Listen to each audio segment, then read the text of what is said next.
Thank you very much for joining us this morning.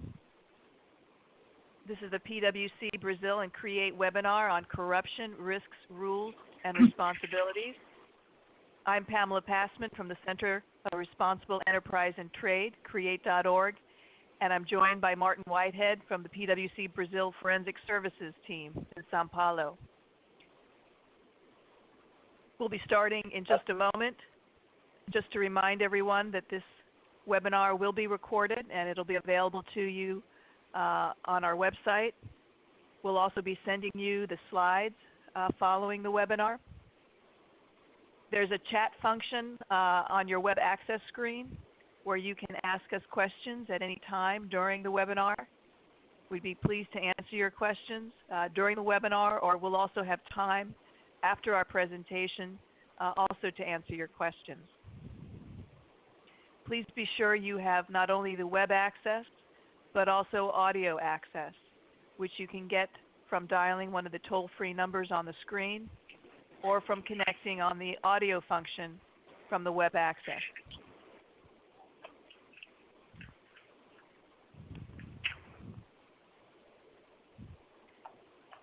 Martin, want to share the agenda? Okay, thanks, Pamela, and let me offer my welcome to everybody, to the clients who are joining. It's great to have you part of this. So what we're looking to do today, as Pamela says, is we're really trying to share some thought leadership around this whole very topical area of corruption, the corruption risks in Brazil right now. So the title we're calling it is Corruption, Risks, Rules and Responsibilities. We're really going to be covering these three areas. So we'll start off looking very generally and broadly, what is the landscape right now in Brazil? And we'll set that out as a taste, if you like, to really set the scene and context for the next two areas. We'll then move on, secondly, to talk about, well, what is best practice? What's going on out there? What should really be part of a good, effective compliance program? And again, I think a lot of clients will have some awareness of that, which is why in part three we really we dig a little deeper, and we're trying to get really practical. And that's I think the essence of what we're trying to do today is to say, well, let's go beyond the talk and the theory and the guidance that's out there. What are some of the real practical steps that we need to actually be doing, that real companies are doing, if they want to be proactive in combating the risks we're talking about? So probably the way it'll play out is that probably at least half of the talk, the 30-minute talk or so, will be in that segment number 3. And we think that will be something that hopefully participants will find particularly interesting and engaging. So let me just introduce the Center for Responsible Enterprise and Trade. We're a global NGO focused on working with companies and their key third parties on anti-corruption and intellectual property protection. And we have what we call a business process approach, and we share leading practices on how companies have successfully embedded business process in their organizations to help them prevent corruption and to protect their intellectual property. We've had the privilege to work with companies around the world, in particular in the United States, in Brazil, China, India, Mexico, Japan, and so forth. Okay, thank you. And PwC Brasil, so PricewaterhouseCoopers, we're one of the big four. We are a large organization. We basically work with all manner of companies, a lot of very large companies, but also more mid-sized and even some smaller companies, really to try and create value. We are all over the world. We've been in Brazil. This is our 100th year. We've got the privilege of celebrating our 100th year in Brazil this year, in fact. And in the area I work in, which we call forensic services, we really are focused on helping companies deal with the threats and the risks that are posed by corruption and bribery and fraud, both on the compliance side to help them protect themselves, but also on the investigation side to help them deal with problems should they arise. And we're very delighted to be working with CREATE in this initiative and partnering with them on some of the solutions that we've got. Okay, so before we get into really setting the scene, I think it's very useful to remind ourselves about some of the risks that are kind of prevalent, a little bit more nuanced, a little bit more specific to Brazil, but also risks that are there globally, just to set the scene. So we all work in Brazil. Brazil, it's a very large country, but there are some specific risks that are kind of unique here, and it's worth keeping these very much in mind. And I'll just mention 2 or 3 of these because they are very pertinent to the discussion and that thinking about corruption and bribery risks as well as fraud risks indeed. I think the first thing to say is that in Brazil, and I say this as a person who's worked in a number of other countries around the world, there does seem to be a bigger prevalence and a bigger reliance on working kind of with third parties of some form or other. They could be business partners, they could be agents, they could be sales agents, they could be some other form of intermediary. And so in Brazil, this is prevalent everywhere around the world, but in Brazil we seem to have a much higher usage of that type of arrangement. And of course, these parties are representing a company, they may well be acting directly in their name, and of course it does present risks about understanding, well, what are they doing, what business practices do they have. So that whole area of kind of the third party risk, business partners, very, very big issue for us in Brazil. I think a second big aspect of business life and business reality in Brazil is all around the reach that the public sector has in Brazil. Now again, public sector is a major component of most economies. In more developing countries, that reach tends to be more. And Brazil's interesting because it's a very advanced economy in many ways, but what we do see is that the public reach is quite large. So it means that the public sector, in terms of a buyer, is an important buyer of goods and services. But also companies that really just deal with other companies are also having to find themselves needing to deal with the government or the public sector more generally, as in just normal interactions to do with getting permits or getting licenses, etc. So that whole area of doing business, if you like, interacting with the public sector, again, a big feature of where companies need to be aware of the risks involved. And finally, just a couple of other ones. I think in Brazil's enjoyed a great decade or so recently. Okay, things are slowing down right now, but there's been a lot of acquisitions, a lot of merger acquisition activity, both intra-Brazil, but probably even more so from outside Brazil. And the forecasts are very much, despite the downturn, that will continue. The assets are very attractive still in Brazil, despite what's happening in some of the more general aspects of the economy. And again, people buying companies, people getting into interactions with other companies from outside present risks about knowing what really is going on, what are the real business practices there. So another area of risk. And finally, really, I suppose, one that you could sum up as kind of business culture and business practices in Brazil. You know, there is a certain element of gift giving.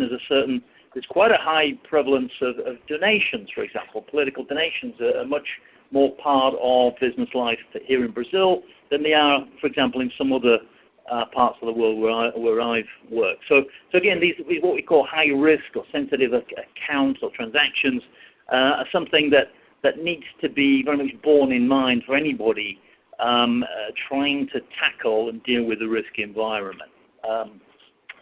So, having set the scene there, and I think everyone on the call, I think, will be very much aware to a larger or greater or lesser extent about the typical risks that are around in Brazil. Having said that, if we deal with this in a proactive way, then of course we can absolutely take care of whatever this risk situation and what the business realities are in Brazil.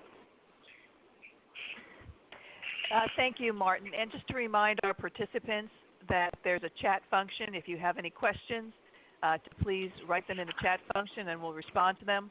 Also, there's both a web access and an audio function that you need to log into. So you can use the toll-free numbers at the bottom of the screen, or you can use the audio function on the web.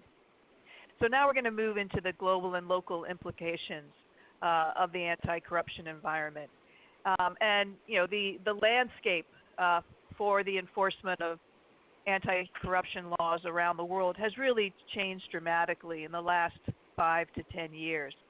And there's very much a growing consensus on what the rules are and what the standards are for good behavior, and what are the expectations of enforcement agencies around the world. I think there's a lot of transparency as to where the risks are most prevalent. We have the benefit of Transparency International's Corruption Perception Index, as well as a good deal of academic and other commentary on the environment in many countries around the world, and in particular in Brazil. We've seen the proliferation of a number of anti-bribery, anti-corruption laws, and to a great extent they have many similar attributes. They cover bribery to foreign government officials, and many cover domestic and commercial bribery. There are criminal and civil offenses.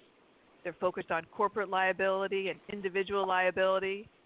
Certainly you hear and read most about the U.S. Foreign Corrupt Practices Act, which has been very active in the last 5 to 10 years, and we'll talk more about some specific cases, and growing enforcement around the UK Bribery Act. Of course, the new law in Brazil, which we'll talk more about, but there's been a great deal more activity in China with the criminal code that is the basis of anti-corruption enforcement in China, and many laws in other countries around the world.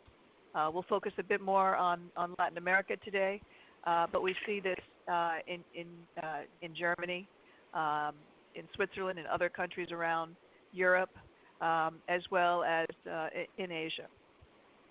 And what's very interesting is a growing understanding that this is a global framework, and there is quite a bit of cooperation and coordination among enforcement officials around the world. In fact, a Department of Justice official recently commented that the biggest change in the last 5 years is the extent of the coordination and cooperation of enforcement officials, anti-corruption enforcement officials in countries around the world.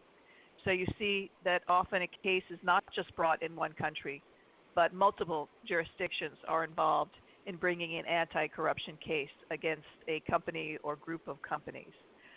There's, of course, an international legal framework involved that helps with the coordination as well as with facilitating the transfer of documents and of people.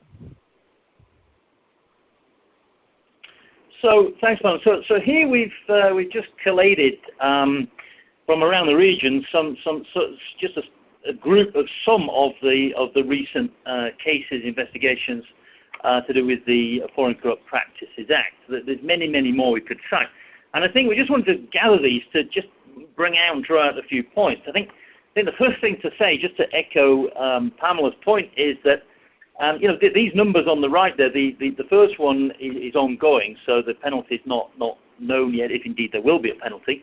I think the first thing to say is, these are not small numbers. This list spans just everything in the last 5 years. So I think what we can say is that this is a real and present danger. This is not theory we're talking about. These are real penalties on real companies following very real investigations. So and everything, like I said, from the last 5 years. I think the second point, also just to illustrate what Pamela was saying, is that some of these are from more than one country. So it's not unusual at all that if you've got a company that spans more than one country, if they have a problem in country X, then that investigation may well draw in other entities in the group from country Y or Z, etc. So these things can become very big and very problematic very quickly.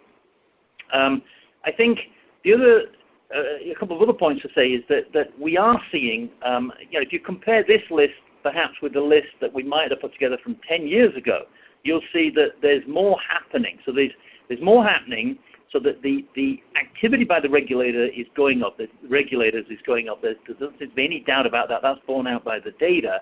But also the fines and the penalties are getting bigger.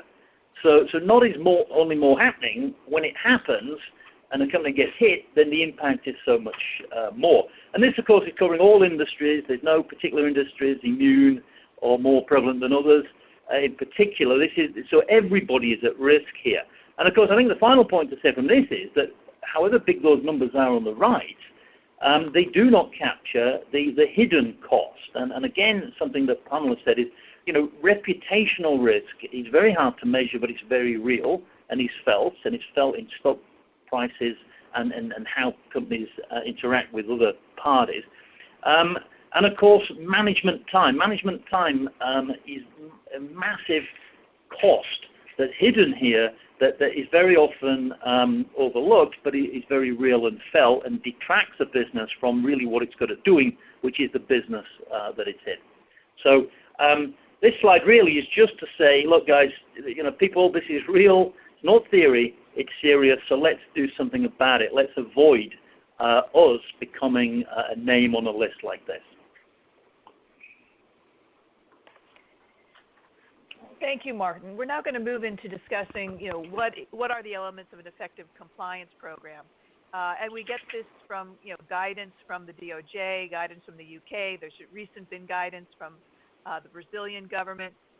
There's also a few cases, and just a few, actually, just really two, and in particular, the Morgan Stanley case in the United States, where the Department of Justice looked at the compliance program that was in place, and particularly made a point of giving a great deal of credence to the compliance program in place, and ultimately did not find Morgan Stanley liable, but found the individual, the employee of Morgan Stanley that had conducted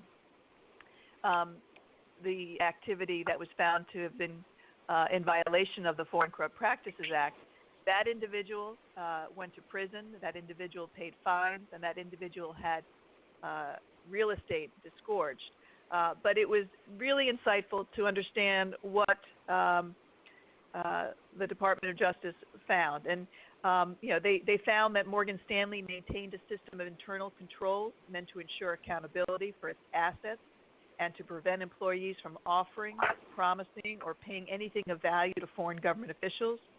They also found that Morgan Stanley's internal policies, which were updated regularly to reflect regulatory developments and specific risks, those policies prohibited bribery and addressed corruption risks associated with the giving of gifts, business entertainment, travel, lodging, meals, charitable, and political contributions. Morgan Stanley also frequently trained its employees on its internal policies. It also tracked who it trained and when. It also trained on the FCPA and other anti-corruption laws.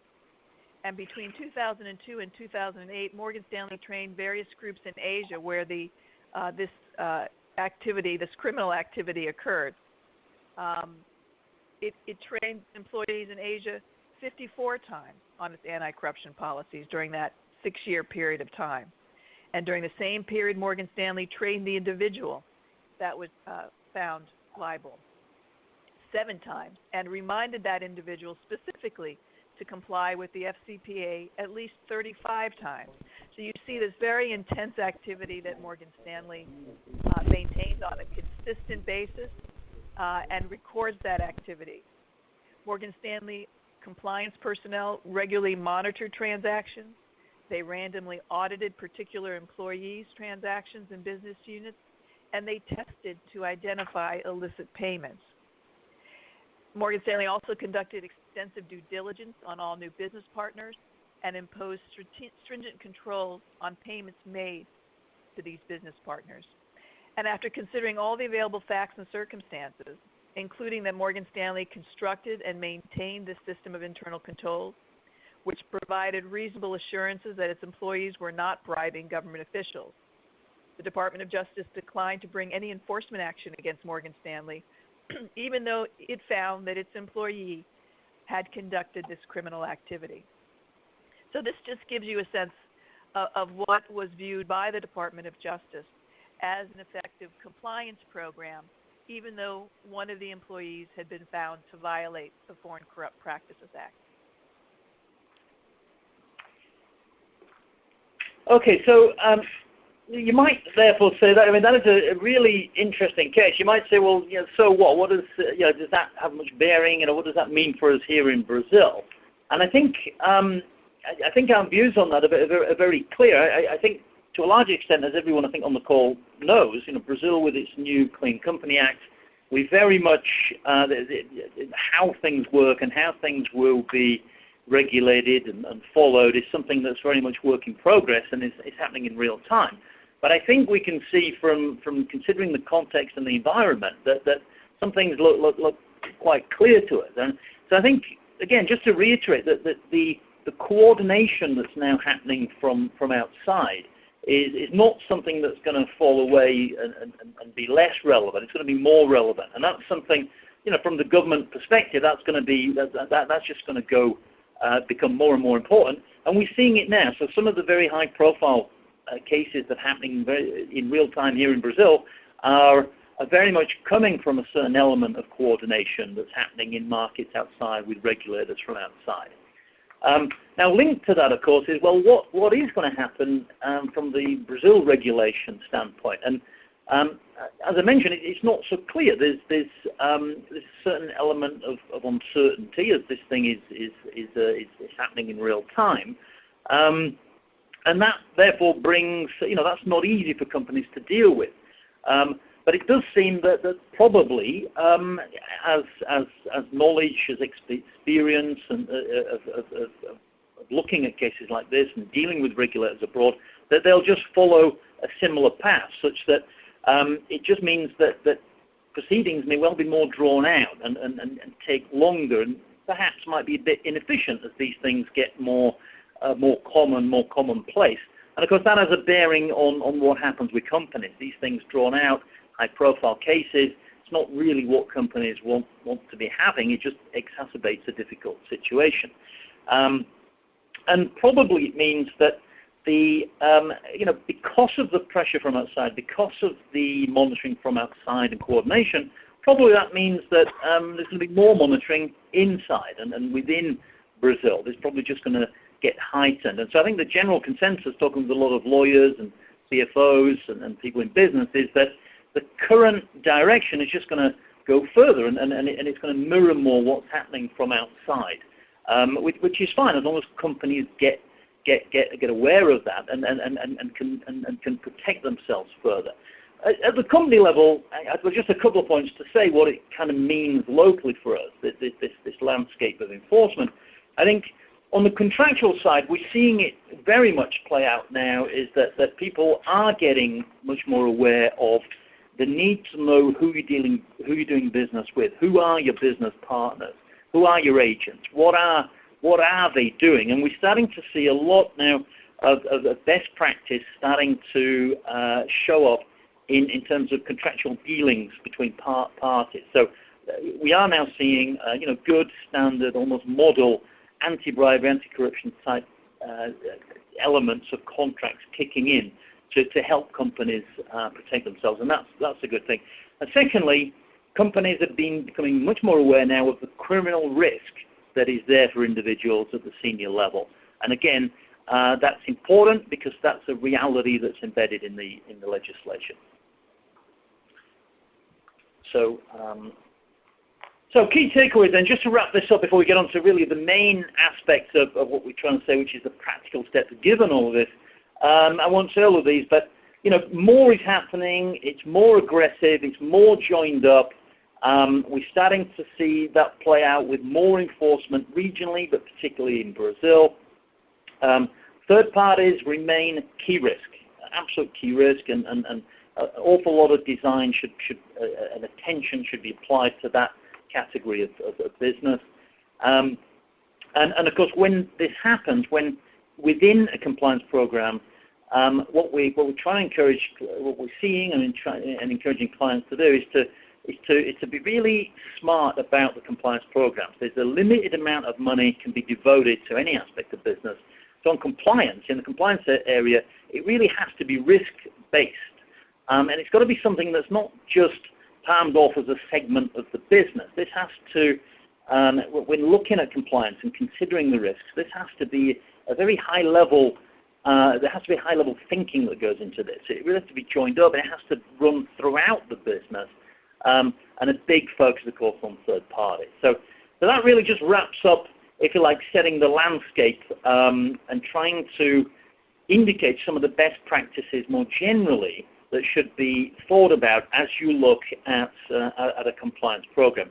And I think what we want to do now is to go a little deeper and look at some more proactive and practical steps in designing and thinking about compliance and corruption and bribery risk. Thank you. So now we're going to look more at what you need to do to actually create leading practices in your company for anti-corruption. I also just want to remind you that there's a chat function. If you have any questions, you can type in your questions, and Martin and I will be able to see them and to respond. So both at CREATE and PwC, we have an opportunity to work with many companies in different sectors, different sizes, companies that are both just domestic to the Brazil marketplace, and also ones that work globally. And what we find to be most successful is that when companies embed what we call, the business process of preventing corruption, when they embed that, in their business operations, we see the most effective, proactive and preventative approach to preventing corruption. And this process of building in systems and internal controls, it builds awareness throughout the company. It's a demonstration, a very clear way to communicate to your employees what your expectations are, and then it clearly builds on your other capabilities across your organization. So we've identified what we think are 7 key building blocks of an effective anti-corruption compliance program. Certainly having the policies in place, whether through your employee handbook or through different ways of communicating your policies to your employees and also to your key business partners. Martin has mentioned that in particular in the Brazil environment and the dependency on third parties, ensuring that your policies are extended to or clearly communicated to your third parties, but also having the procedures in place that actually implement the policies.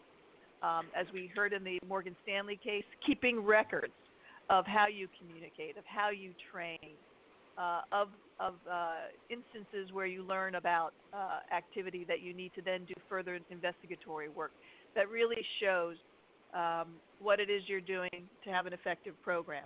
And of course, the internal controls that enable you to record the key financial transactions, whether it relates to entertainment or gifts or political donations. What's also critical is having a core team in place that is responsible for setting the policies, implementing the policies, and ensuring that they're being enforced inside of your company in a consistent way. What we routinely hear from regulators is their concern that a company is actually not investing enough people and resources into their anti-corruption. This is something I think in particular is of concern to the U.S. enforcement authorities. There's an expectation, if you're a certain size company, that you are having people in place responsible for an anti-corruption compliance program, that they have the resources they need, that they have direct access to the leadership of the company, and in some cases the board of the company. So having this team in place that has a reach across your company and deep into your company is critical. But there's also an expectation that you will focus on the most significant risks, and you will conduct a risk assessment to determine where, as a company, you need to focus those anti-corruption resources the most. I think there's a growing recognition that the complexity of companies requires you to focus on where the risk is the greatest. We've talked about third parties. We'll call it, in this context, the management of supply chain, but that really goes to your upstream and your downstream business partners.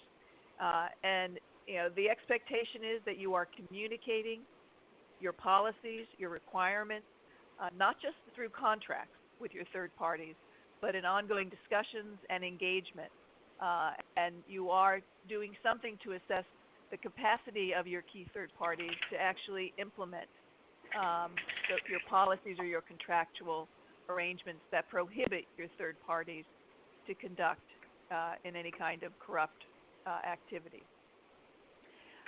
It was fascinating to those of us who work in this field, the Morgan Stanley case and really seeing the depth of their training and their capacity building, how they engaged with their employees on an ongoing basis to ensure that not only they got the training, but they understood the implications of certain behavior, and they were reminded of the importance of their anti-corruption policies. What's critical is that you also extend that to some key third parties. Your risk assessment should be able to identify which of your third parties present the greatest risk, and then what are you doing to ensure that your key third parties are training their employees on anti-corruption.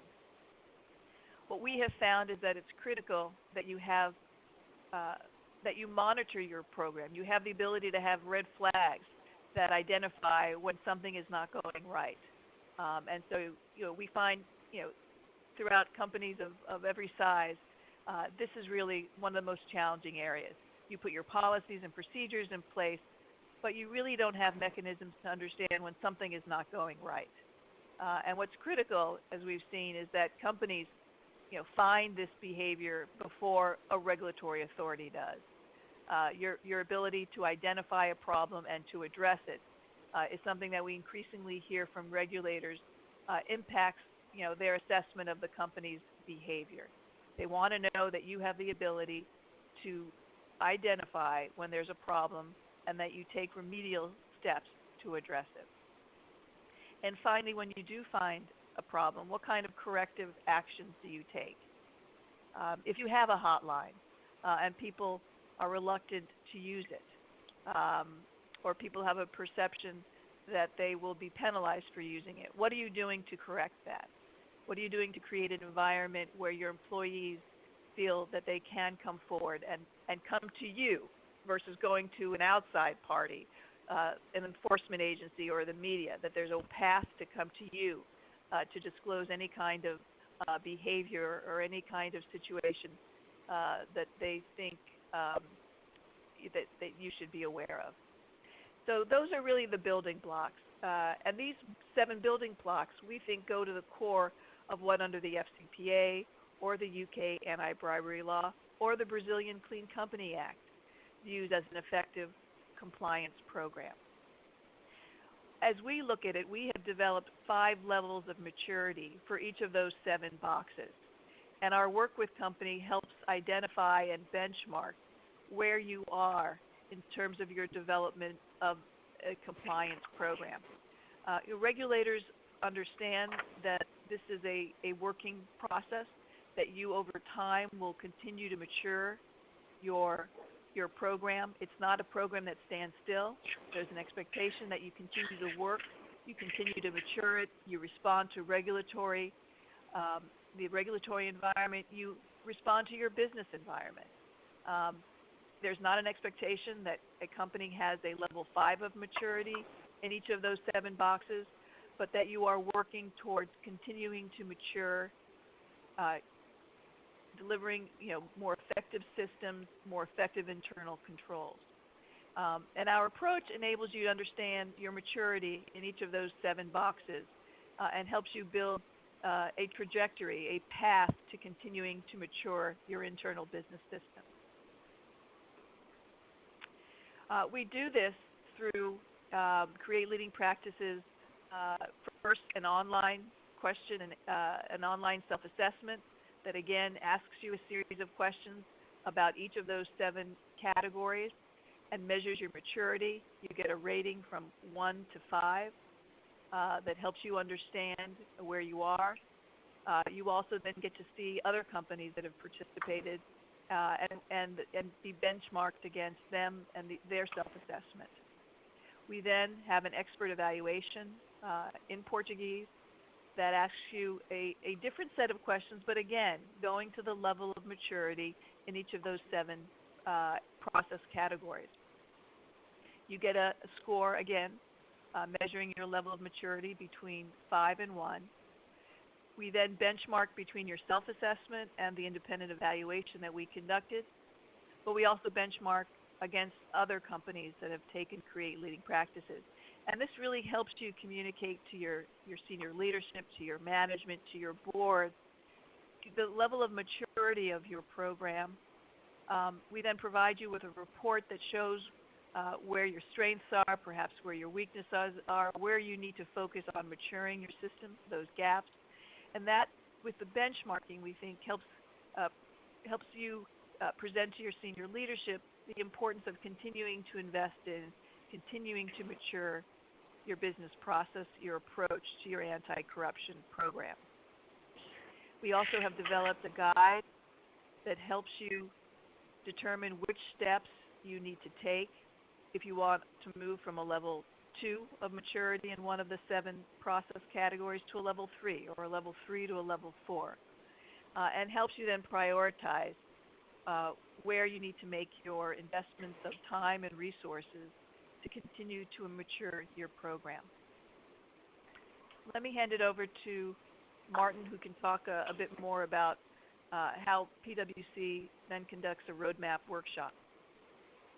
Right. Yeah. Thank you, Pamela. So after all of that data gathering and assessments and benchmarking has been done and a report prepared, we realized that this is a living, breathing thing, and quite often professionals in compliance and elsewhere really need additional help, really, in some ways, to get across what needs to be done and to really bring on board more senior leadership at times. And we find, therefore, that if you like, the last component of what we do in this particular solution is we actually run a workshop, and we find that workshop is very much typically it's a half-day workshop. We try to give ample time there so that the right people can get to that, and we really try to encourage senior leadership to be part of that. And primarily because ultimately decisions are made obviously at that level, but also it gives a great opportunity for a very interactive session whereby the results that Pamela has mentioned and the guidance that's coming out of this and the areas of enhancement that are needed, we have a session whereby we can road test that in an interactive session and give the opportunity for clarification, for pushing back, if you like, back to us, and so that what we find is that we often have a very robust, a very rewarding and powerful discussion within this workshop that really helps to add an extra layer, I think, and an extra level of refinement to the results that have come out, to the benchmarking exercise.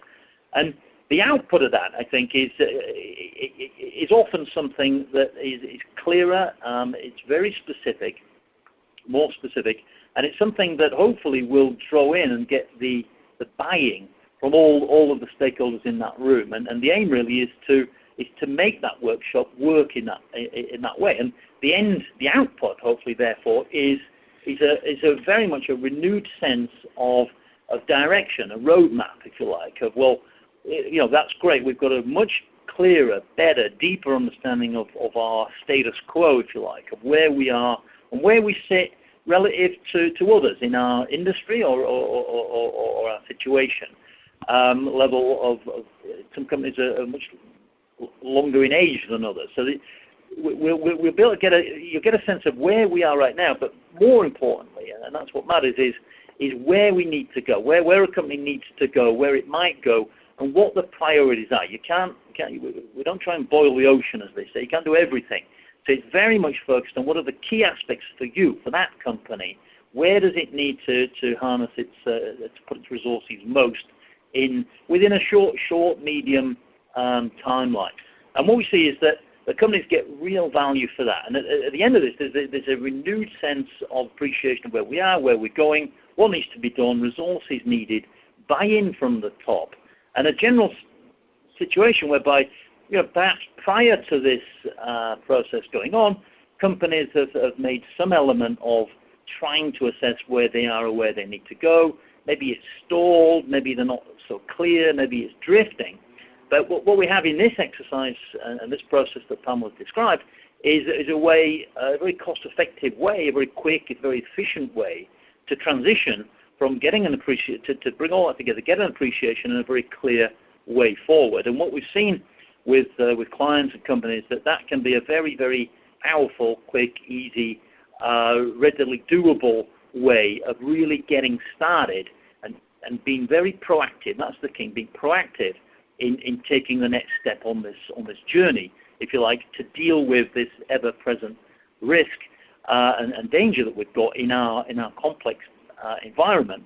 But it can be done. It's there. It can be done. And exercises like this, I think, really help companies appreciate that and have a renewed sense of confidence in going forward. Martin, thank you. We have a question that we'll get to, but also I just want to remind the participants they can use the chat function to ask us any questions. We'd be pleased to take questions. There is one question, and that is, who should participate in one of these workshops after the company receives the report and the roadmap? I can take a crack at that, Martin, and then please chime in. Yep. But we think what we have seen is most effective is that it's sort of a cross-functional group of people that are critical for the successful implementation of a program. So at workshops, key participants have been, of course, the compliance leadership and the legal leadership, but also people from finance that are critical for the internal controls, HR that are critical for your engagement with your employees, the training that you do, the onboarding and of employees, the maintenance of a hotline, all those things. And, of course, key people from sales and marketing and other divisions in your company where you think the greatest risks are. Martin, do you have anything to add to that? Yeah, I very, very much echo that. I mean, I think what we don't want this to be is somehow something that's seen as, well, that's for the compliance folks and we leave that there. No, not at all. What we see is in this new environment that we're in and the context and the scene that we set, that's business reality. And so what we're trying to encourage companies and the more enlightened ones are very much seeing this is that dealing with compliance, dealing with corruption and bribery, those are CEO level initiatives now. Those are on the CEO's agenda. Now, the CEO himself or herself might not necessarily be in the meeting, but we certainly would encourage, and we think it's very much best practice for senior leaders across the divisions that Pamela said. Really, it would be great for them to be part of this because a big part of it is getting their expertise and getting their buy-in to this, but also sending out the message within the company that this is serious, this is real. This is not a transitory thing that's a period of time that Brazil's going through and then it'll go away.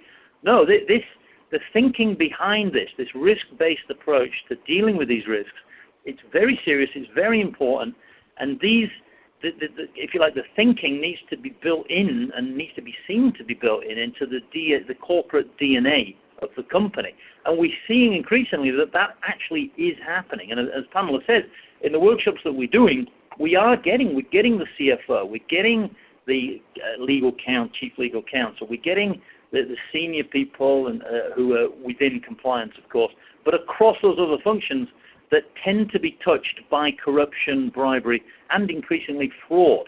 So clearly salespeople, but even in procurement. Procurement is a major risk in Brazil, as we all know. So across the divisions, there's really no element of the business cycle and the business processes that is not touched by this. They can't have everybody in the room accepted, right. But I think getting a cross-section and getting participation that's quite reflective of the organizational risks is really key. Martin, there's one more question, so let's just get to it because we're getting to the end of our time. The question is, what criteria do you suggest to determine key third parties' high risk? Excellent question, and I'll do some quick answers and then Martin can. And we're mindful that we've come to the end of our 45 minutes, but we'll stay on for a few more minutes. If you have other questions, please feel free to submit them. In terms of the criteria, certainly those third parties that have any kind of touch to the government would be critical to be viewed in your high risk. Also, we find that third parties that are the recipients of so-called marketing funds or categories or what I'll call buckets of money, that there is a discretionary, quite discretionary on how that third party spends the money on behalf of your company. Those are areas that we think present very significant high risk and that you should focus your anti-corruption activities toward. Martin?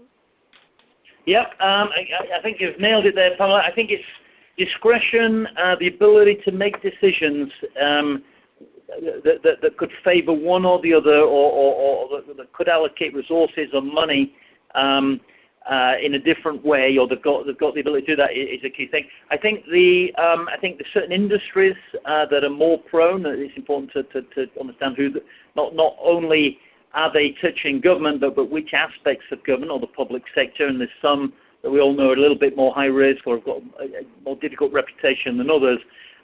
But I think that's it. And the trick is, nobody, we're not going to. There is a need. There will continue to be a need to use third parties, and quite rightly so. There's a lot of very reputable and very good business partners. The key really is to make sure that they understand that whatever they do, whatever representation they're making on you, they've got to reflect your business ideals and ethics. And it's getting that built in and to close off those risks where that might go astray. So we've come to the end of our time. We really appreciate your participation with us today. We'll be sending out links to the slide presentation, so you'll have access to those. If you have any questions, please feel free to contact both Martin and myself.